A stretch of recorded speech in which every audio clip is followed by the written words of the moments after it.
심한 우울감으로 회사 일을 할 수 없거나 집안일을 할 수 없거나 학업을 이어갈 수 없거나 아니면 밤에 잠을 전혀 이루지 못한다거나 너무 심하게 과다한 수면을 취한다거나 이렇게 일상이 파괴된다면 이럴 때는 반드시 정신건강의학과 전문의를 만나야 한다는 점을 앞서 말씀드리고 오늘의 이야기 시작하도록 하겠습니다.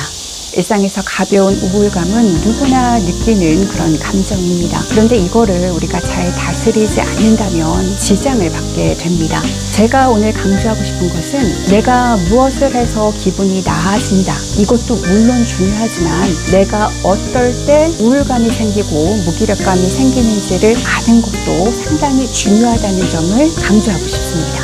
내가 언제 좀 우울해지는지를 알면 이건 마치 운전할 때 방어운전과 같습니다. 제가 이 방법을 10년 넘게 쓰고 있고 여러 정신과 전문의 선생님들한테도 자문을 구했습니다. 미리 알고서 대처를 하면 좋은 방법이라고 이렇게 말씀을 해주셨는데요. 저의 경우 성격이 상당히 예민해요. 자체 감정에 휩쓸리기 쉽거든요. 그렇기 때문에 제가 이거는 스스로를 잘 알기 때문에 터득한 방법이기도 합니다. 저는 계획한 것을 실행하지 않을 때 좀 우울감이 심해집니다. 그리고 어떤 일을 제가 하기로 마음 먹었는데 최선을 다하지 않을 때 좀 스트레스를 상당히 많이 받아요. 마음먹은 일은 최대한 몰빵을 해서 정말 에너지를 다 쏟는데 안 좋은 게 이렇게 번아웃을 몇 번 겪은 적이 있습니다. 번아웃도 좀 위험할 수 있거든요. 저는 이 우울감을 다스리는 것과 번아웃을 예방하는 것과 사이에서의 그 밸런스를 찾는데 정말 몇 년이 걸렸어요. 지금은 적당하게 이거를 유지하고 있습니다. 그럼 계획했던 일들을 추진하려면 무리하게 계획을 잡지 않습니다. 현실적인 그 기준에 맞춰서 계획을 세웁니다. 실천율, 실행률이 거의 90%에 되게끔 노력을 하게 되는 거죠.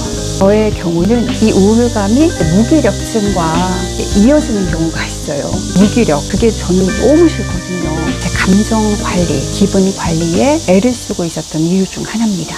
신기한 게 노하우가 생겼어요. 무리한 계획을 잡지 않습니다. 실행 가능한 계획을 잡고 그 실천율이 예전에는 90%만 안 돼도 좀 스스로를 볶았는데 요즘에는 70%로 낮췄습니다. 지금 70%로 떨어졌어요, 실천율이. 그럼 지금 당장 다시 시작한다. 완전히 긍정적으로 바뀌게 되었습니다.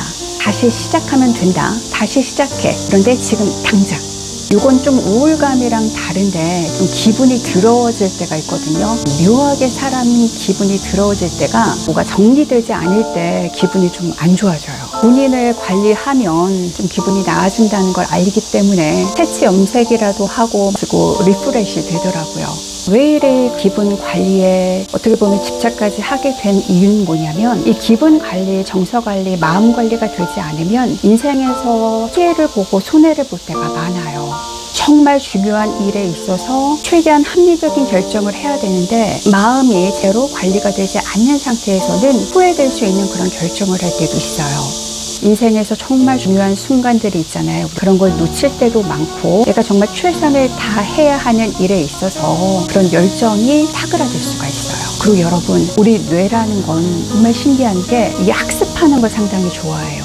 그래서 내가 이러이러한 감정이 들기 전에 이렇게 관리를 해서 기분이 좀 나아지고 나를 컨트롤하잖아요. 계속 반복을 하면 나도 모르게 그렇게 돼요. 여러분께서 꼭 기억하셨으면 좋겠어요. 저 같은 경우는 이게 이제 한 10년 넘게 이런 생활을 해왔는데 이게 하나의 제 삶의 원동력이 되고 있어요. 어떤 분은 온라인 쇼핑하는 걸 상당히 좋아해요. 하다 보면 그 액수가 많아지잖아요.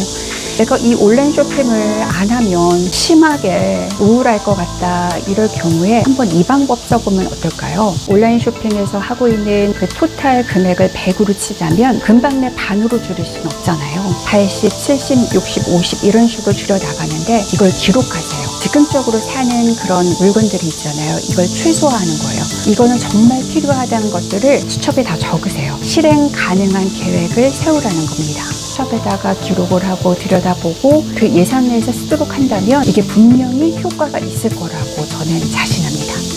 계속 하다 보면 내가 컨트롤할 수 있구나 자신감이 생길 수 있어요. 자존감도 커질 거라고 생각합니다. 내가 무엇을 하면 기분이 좋아지는 것 못지않게 내가 언제 감정적으로 힘들어지나를 아는 것도 삶에 있어서 매우 중요하다는 점 한 번 더 강조합니다. 아직까지 나는 멘탈이 튼튼해, 뭐 끄떡없어 이렇게 생각하시더라도 요즘 우리가 좀 더 젊을 때 몸을 만들어서 바디 프로필이라는 걸 찍잖아요. 저는 이것도 마찬가지라고 생각해요. 우리의 뇌, 마음, 생각하는 그런 것들이 건강할 때, 젊을 때 나를 돌아보고 내 멘탈이 어떤지를 스스로 점검해보고 한다면 더 멋지게 인생을 살아갈 수 있지 않을까 생각합니다. 저도 영상 끝나고 염색이나 한 판 하려고 해요. 염색하면서 다시 마음을 리셋하도록 하겠습니다. 구독과 좋아요 부탁드릴게요. 고맙습니다.